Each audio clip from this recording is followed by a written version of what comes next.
What's up, the squad? It's your favorite on TV with Uncle Tendencies. Welcome to Cess Talk Sports and BY's Poly Sports Tea Time, episode 5 of CBA Reckoning. We're not here to recap the game. We're here to lay bare the system behind the scoreboard.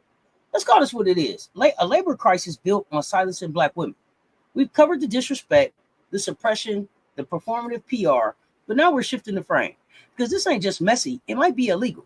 What's happening in the W is looking like a textbook violation of labor rights, civil rights, and antitrust law wrapped in a Nike promo and sold as growth.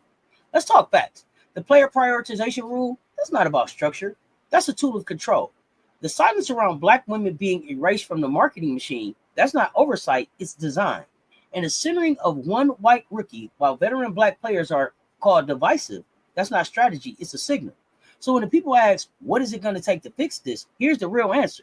It might take court filings, it might take federal intervention, or it might take a whole new league. Unrivaled ain't just an idea. It might be the escape route. Lil, bring it in. Let's line this all the way up. Thank you, Auntie Cess. And yes, you said it. This ain't just about contracts or collective bargaining tables. It's about how this league treats the majority of its workforce, black women, as disposable labor, while trying to repackage itself for white consumerism and corporate comfort. What we're witnessing is not just a labor dispute. It's a civil rights crisis masquerading as a sports business strategy. Let's connect the dots. When you have a league that's 80% black women, but makes every structural decision from scheduling to salary caps to international play restrictions in a way that disproportionately harms those very players, that's not coincidental. That's targeted. And it may be actionable under Title VII of the Civil Rights Act, which prohibits discrimination based on race, sex, and gender in employment. We believe the WBPA should be working not only with labor attorneys, but with civil rights lawyers and potentially the Department of Justice, because what's happening isn't just unfair, it's possibly illegal. Oh, and the media, they're doing their part. Just like in the workplace, coded languages becomes a mask for racism and misogyny. Words like uncooperative, too outspoken, or disgraceful get attached to black women players like Reese, Aja Wilson, and even veterans like players who've given everything to this league and just want their fair share. The playbook is familiar. Uplift whiteness as the savior, punish blackness as the threat, and then frame the backlash as fan opinion, instead of what it really is, systemic bias. The prioritization policy is just one piece of the puzzle. It's not about logistics. It's about control. And when you look at the whole picture, salary disparity, travel inequities, media exclusion, and the recent trend of dismissing black head coaches, it's clear that a culture war is being waged within the league. It's one that requires not just bargaining, but full-blown litigation, advocacy, and potentially a parallel sports ecosystem where equity isn't begged for, it's built up from the ground. So tonight we're diving deep into this legal terrain. We'll explore what legal tools players have, how civil rights laws apply, and why we believe labor rights in women's basketball should be recognized as civil rights. The stakes are real, the gloves are off, and the tea is piping hot. Let's get into it. Oh yeah, let's strip this all the way now. What happens when the place you show up to win turns into the place they used to break you? When your talent isn't the issue, it's your existence. When you're not just talking about a league fumbling its image, we're talking about a workplace that rewards whiteness, disciplines blackness, and silences truth. And if 80% of your workforce is black women, but 80% of the praise, protection, and promo is going somewhere else, that ain't bad optics. That's a legal red flag. Title VII says race and gender discrimination in the workplace is illegal. So what do you call it when black women are punished for going overseas to survive while others get the charter flights and endorsement deals? What do you call it when they get texts for clapping back when white players get celebrated for fiery leadership? What do you call it when the league markets your image but never protects your body? You don't need a lawsuit to know this is exploitation, but you might need one to make it stop. And let's get into the legal soul of things. Because too often when we talk about sports, people assume it's a separate world, some floating space where normal labor laws don't apply. But let me make this plain. WNBA players are not just athletes, they are laborers. And the league, that's an employer. Every franchise, a subsidiary employer. So what governs your office job, your HR department, and your rights as a worker governs this league too. Under Title VII of the Civil Rights Act of 1964, it is illegal to discriminate against any employee based on race, gender, color, national origin, or religion. That includes hiring, firing, pay promotions, retaliation, and working conditions. And while the WNBA is a unique industry, it is still subject to these protections. Players don't check their civil rights at the locker room door. When a black player is disproportionately punished for behavior white players exhibit without consequence, that's not just cultural bias, that's a legal problem. When black women speak out about treatment and suddenly their endorsements dry up, their playing time gets cut, or the league paints them as troublemakers, that's not just PR spin, that's a retaliation claim. When those same women, MVPs, champions, leaders get passed over in media coverage, brand deal, and league-wide promotional material, despite outperforming their counterparts, that's what we call disparate treatment. So when folks say, well, it's just business, or that's just the market, we say no, it's discrimination, it's systemic, it's measurable. And under Title VII, it's potentially actionable in a court of law. We're not just talking about microaggressions or workplace discomfort. We're talking about labor conditions that could constitute a pattern of civil rights violations in a billion-dollar sports industry built on black women's labor. And let me take it even further, Seth, because what you laid out is the exact legal framework players, fans, and even journalists need to be uplifted right now. When black women are punished for speaking up, shut out of leadership roles, shut down in the press, conferences, or targeted with one-side narratives, they're not just being disrespected, they're being discriminated against. And if that discrimination is tied to their race or gender, or if it's impacting their pay, their work environment, or their advancement, maybe that's Title VII all day. Let's keep it plain. The law don't stutter. If a black player is being iced out because she's questioning a policy, if her image is being filtered through whiteness to make her more marketable, if her visibility depends on how quiet she stays, that's not just a team decision. That's a legal pattern. Unions can try to negotiate around that, but courts can intervene, and they should. Because when you've got players being pushed out for speaking truth, while the league uplifts the safe, silent ones who fit their corporate comfort zone, that's not a PR strategy. That's structural racism in real time. Check the receipts. Black players are the face of the game, but not the face of the league. They're the ones carrying the numbers, carrying the culture. But when it's time for endorsement deals and marketing campaigns, they're nowhere to be found. That ain't a gap. That's discrimination by omission. And yeah, that holds legal weight. The league keeps calling this growing pains. Nah, it's not. This ain't awkward progress. This is a civil rights flashpoint. And if they keep playing like this, don't be shocked when that Title VII lawsuit shows up and kicks the whole door open. Because let's be clear, justice ain't coming from closed door meetings and handshake deals. It's going to come when black women stop waiting for protection and start using the law to defend what they built. Let's talk about what this really is. Not influence, not policy. Y'all know my favorite word, control. What the WNBA is doing with this player prioritization rule, that's not scheduling. That's coercion. They're dressing it up like it's about stabilizing the season or protecting the brand. But that's smoke. This is about locking in control by any means. Under this policy, if players don't show up to training camp on time, they get penalized, lose money, lose minutes, lose contracts. And who's being hit the hardest? The very players the league refuses to pay with their work. Black women, international players, vets grinding overseas to make actual money. Remember, Candace Parker said the WNBA was her summer job. This ain't structure. This is economic punishment. It's forcing players to choose between survival and loyalty. And you're telling independent contractors under a single employer system they can't earn outside income without risking their careers? That's not a policy. That's a red flag under federal antitrust law. Let's be real. The WNBA operates as a joint employer, one centralized league office controlling all the teams. That means if they're using that control to restrict labor freedom, they're staring down a Sherman Antitrust Act violation. This is restraint of trade. And in any other labor market, it would have been challenged already.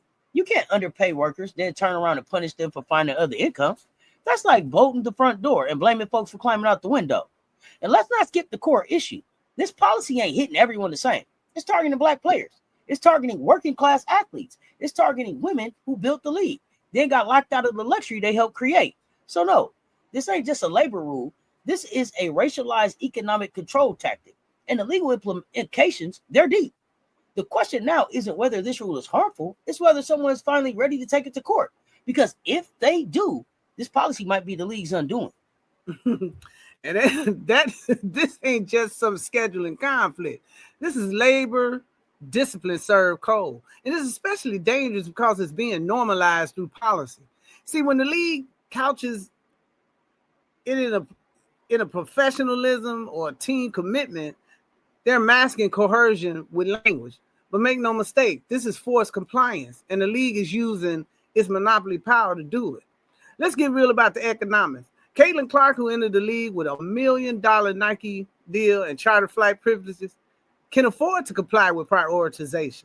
But the black and brown women who've been in this league for years, earning modest salaries, building global fan bases overseas, they're the ones being penalized for seeking financial freedom. That's not policy, and it's punishment. And under antitrust law, when a league uses centralized control to limit a worker's ability to compete in a fair market for their labor, that's a violation. What we're seeing with prioritization is a monopoly leveraging its power to limit players' freedom of movement and income. It's the same logic that brought down other sport leagues and corporate giants in court battles decades ago. Now it's time we start talking about whether the W is next. Because let's be honest, this isn't about building a better league. It's about reassuring control as the majority black players base begins to organize, question, and push back. They want obedient faces, tidy media narratives, and compliant players. And when they can't get that, they pull a policy trigger. But policies built on discrimination, economic punishment, and racialized outcome, that's legal dynamite. The question isn't whether these players have a case, it's whether they're ready to take it to the court. And from where I sit, the courtroom door is about to swing open. And now the latest whisper flowing through the league, Lil, that the WNBA might try to label Unrivaled, the player-owned, black-led 3-on-3 preseason league, as a conflict of interest. Let me be clear. If the W even thinks about using the player prioritization rule to block players from competing in the league they built, that's not just shady, that's labor suppression. And it could open them up to an antitrust action with civil rights implications attached. Because let's look at what that move really is. It's the exact same control tactic they use to stop players from making money overseas, now aimed at domestic player-owned innovation. This isn't about protecting the season. This is about protecting their monopoly. Unrivaled threatens the system because it's not just an idea, it's a model.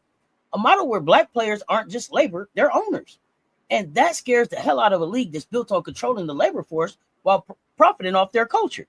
So if they go through with this, if they try to frame Unrivaled as unprofessional or a distraction, it's not professionalism, it's retaliation wrapped in policy language. And yeah, it might sound clean on paper, but in court, it could blow a hole through the league's entire bargaining position. This is the kind of move that sparks federal review, antitrust law, labor discrimination law, civil rights law. Because what you're doing when you block black players from creating independent income, equity, and alternatives isn't just a business decision. It's an attack on black agency. And if they cross that line, don't be surprised if it becomes the legal flashpoint of the next CBA fight. This won't just backfire, it'll blow the whole game wide open. Now let's get into the part that makes lawyers stop scrolling. Liability. Because under Title VII, intent doesn't have to be proven. Impact is what matters. If a league policy disproportionately harms a protected class, like black women, it's called disparate impact. And let's be real, it's written all over this league. Let's start with discipline. Same actions, different outcomes. Black players catch texts, fines, suspensions for reactions. White players pull off without a whistle. One crowd gesture from a black player, conduct unbecoming. Same move from someone else, it's passion. That kind of pattern, measurable, trackable, actionable. Now let's talk sponsorships. Black players stay winning. MVPs, all-star nods, record-breaking performances. But when it's time to cut checks and hand out deals, it's the new, safe, media-friendly face that gets the bag. We know what that fit the brand language really means. It means not black. It means not too visible. It means not too proud. Then there's retaliation. If a player speaks out on pay, racism, policy, and suddenly she's benched, minutes drop, coverage turns, chemistry gets questioned. That's not a coincidence. That's a civil rights claim waiting to be filed. You don't need a smoking gun. You need a pattern. And the W has given us one season after season. This ain't just a culture problem. It's legal exposure in real time. Because what we're watching is the same thing black folks face in corporate spaces every day. Be a team player, code switch, stay quiet, stay safe. The moment you stop performing for white comfort, they push you out the room. These women aren't just athletes, they are labor. And under federal law, labor has rights. And if this league keeps crossing those lines, don't be surprised when it's the courtroom, not the boardroom, that finally brings the accountability. You nailed it, Cess. And what's even more insidious is how the business side of the WNBA reinforces these civil rights violations. Let's talk about unequal pay and promotion, because the league won't say they're paying black players less on paper, but the pay structure is layered with access, and access is where the real disparity lies. Let's talk endorsements. These deals aren't handed out fairly. They're tied to visibility, and visibility is engineered. When the league and its media partners decide who gets featured on commercials, pregame promos, magazine covers, and highlight reels, they're making a marketing decision with legal consequences.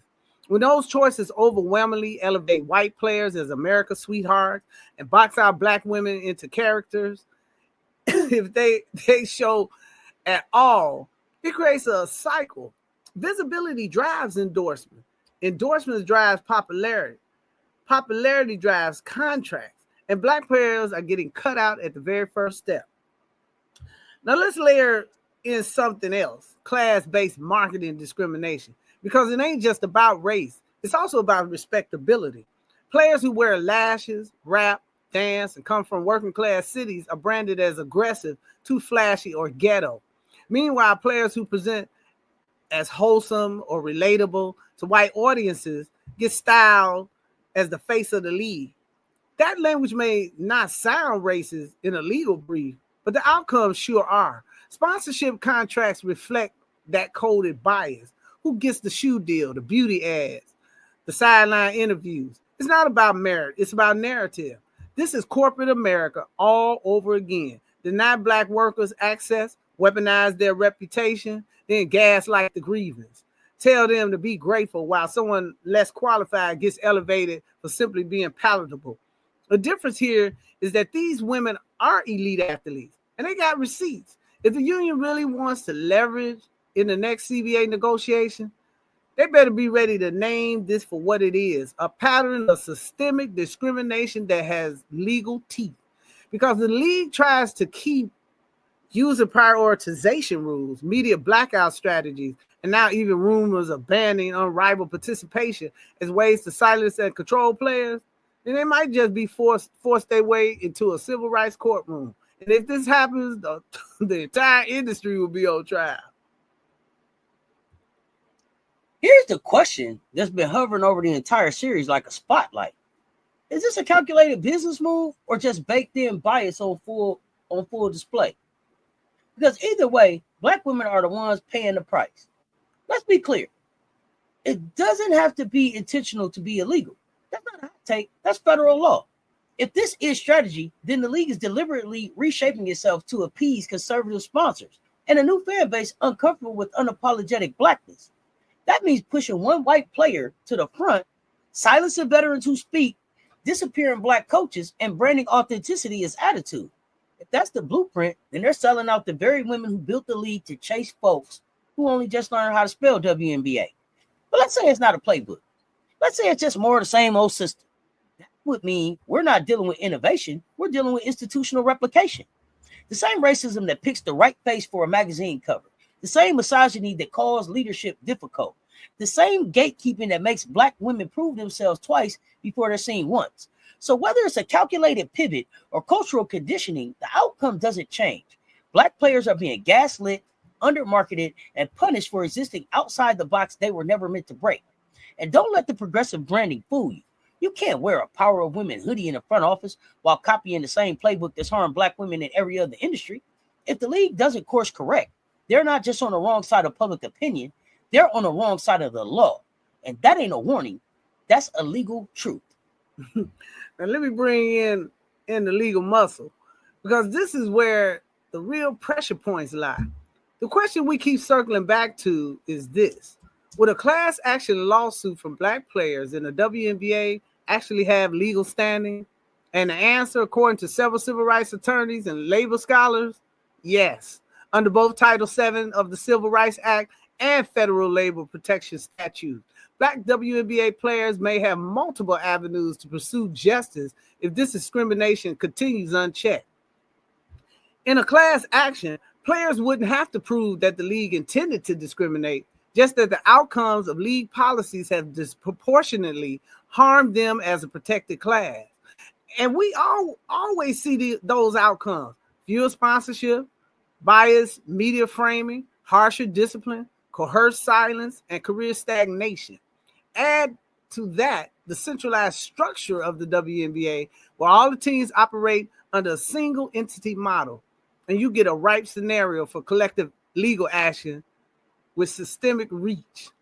We've seen cases like this play out before. Look at the NFL's Rooney Rule lawsuits. Black coaches pushed out or passed over despite being qualified, and evidence of a sham interviews used to cover discriminatory hiring practice. Or Title X settlements across college athletics, where schools were forced to address gender inequality in scholarship funding, training facilities, and coaching hires. And we can't forget the NWSL, where players fought back against a culture of abuse and pay discrimination and won federal scrutiny and structural changes. The WNBA might think it's immune to that kind of challenge because it wears its femininity loud and proud, but performative politics don't protect you from liability. If Black women in this league decide to link arms and bring legal firepower, it won't be a PR problem. It'll be a federal one. And that might be exactly what it takes to finally crack the wall. Exactly, Lil. Because let's stop dancing around it. If the league won't protect these players, maybe the courts will. These women aren't just employees. They're the engine. They're the culture. They're the reason this league still exists. And yet, they're asked to carry the weight of the WNBA while getting crumbs in return. If that's not labor exploitation rooted in the racial and gender bias, then what is? That's why the legal root holds real power. Because courts don't deal in optics. They deal in evidence. They deal in depositions, discovery, and data. And once that door opens, this league's narrative won't survive the sunlight.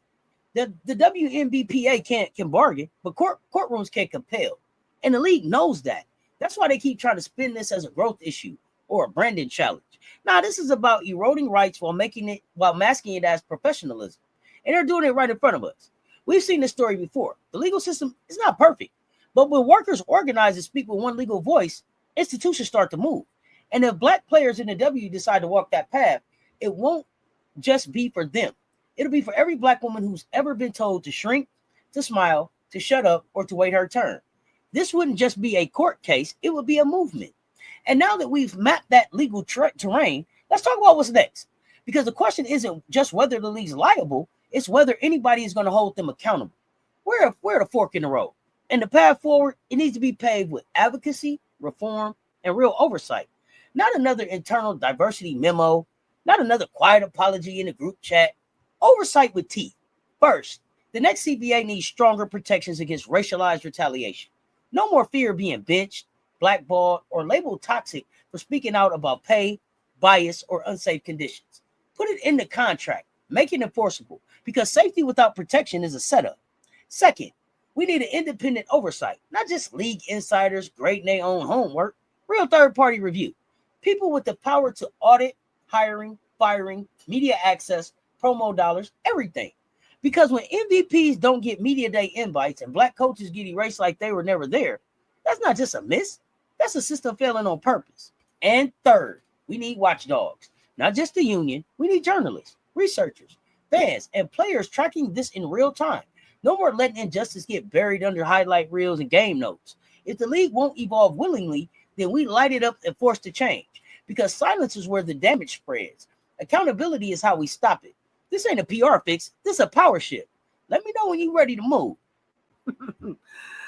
That's the only way forward, Seth. Because let's be real, the W loves to brand itself as progressive. But real progression isn't built on slogans. It's built on power shifts. So here's our call to action. First and foremost, civil rights organizations need to step in. Groups like the NAACP Legal Defense Fund, the ACLU, and even Equal Employment Opportunity Commission should be reviewing WNBA practices, because this ain't just a workplace, it's a federally protected labor environment, and those protections have been clearly eroded. Second, Players need to be armed with knowledge. Know your rights, know the laws, know what retaliation looked like and how to document it. Because too many women suffer in silence, not because they don't care, but because they don't know where to turn. Let's give them the tools, the language, legal support, and strategy. This ain't about starting fights. It's about finishing oppression. And third, this one is for the people, fans, brands, and voters. Don't fall for the empowerment rhetoric if the practices don't match. Ask hard questions. Demand transparency from teams, coaches, sponsors, and the league's office. If you really love the game, then love the players who are the game. And that means standing with them when the lights are off and when the checks are late and when the system turns hostile. So no, this isn't just about basketball. It's about every workplace where Black women are expected to perform without protest. And if the WNBA can't rise to meet the moment, then the movement will rise without them. Let's make it plain. The WNBA was built by Black women. Cheryl Swoops, to Lisa Leslie, to Asia Wilson, to Angel Reese. Black women didn't just show up to hoop. They set the standard. They made the league matter. And what did the league do in return? It markets their pain, silences their truth, and cashes checks off their labor. That's not a glitch. That's a pattern. And patterns like this have a name: discrimination, exclusion, retaliation. So don't tell us this is just about locker room politics or salary caps. Civil rights don't stop at the courthouse door. They show up in the arena too. If you could be punished for speaking truth, if you're passed over while others get celebrated for doing less, if your visibility depends on staying quiet while someone else gets handed the spotlight for showing up, that's not a branding issue. That's a civil rights violation in New Jersey. This whole series has been about calling it out loud and on record. Not just exposing the playbook, but daring this league to change it. But truth without action, that's not enough. So whether you're a player, a fan, a lawyer, or just someone tired of watching Black women be asked to carry everything but own nothing, now's the time to move, to organize, to demand more. Because what's happening in the W, it ain't just sports, it's a mirror, a reflection of how America treats Black labor when it's powerful, unapologetic, or no longer willing to stay silent. And we're not watching quietly anymore. And that mirror, it's showing us everything. The WNBA isn't an exception. It's a case study. What we're seeing is the same thing happening in Hollywood writers' rooms, in Amazon warehouses, in classrooms, and in corporate boardrooms. Black labor being extracted, controlled, and devalued, then dressed up in diversity reports and hashtag campaigns. That's why in our final episode 6 of the CBA Reckoning, we're widening the lens. We'll explore how this labor crisis in the W connects to bigger systems, the corporate rollback of DEI, union busting in women's sports, and a capitalist model that exploits marginalized workers across every industry. We're talking and taking it beyond basketball, beyond the league, and into the fight for economic justice on a national scale. We're going to end this series the way we started, unapologetic, informed, and focused on liberation. Because the game isn't broken, y'all. The system is rigged. And it's time we stop playing by the rules. It's time for fans to stand up on their feet and advocate for Black women building systems and then being driven out. To make sure that you follow the Respect Her advocacy group and the Respect Her game hashtag. Join the advocacy movement. As always, this is Cess, your favorite anti-political tendencies, alongside Political Lil, holding the mic steady, pouring the tea strong, and keeping the truth hot. Next up is the final installment of this CBA Reckoning series, episode 6, Beyond the WNBA, the fight for labor and equity in American capitalism. Because what we've laid bare in the dub ain't isolated. It's a warning, or it's a blueprint. Labor justice for Black women in sports is a test. If we get it right, we shift the whole system. If we don't, we already know what silence costs. And don't forget, sports is never just about the games we play. It's about the stories we tell and how we fight for the athletes who make it worth watching. So if you're tapped in, be active, join the movement, speak up, and make this league hashtag respect her and hashtag respect her game. We got more coming too. Stay with us for our next 2 series, gaslighting and bias in the paint, because we're not done shining the light on the politics behind the play. Until next time, stay bold, stay loud, stay engaged, stay tuned, talk soon. We out.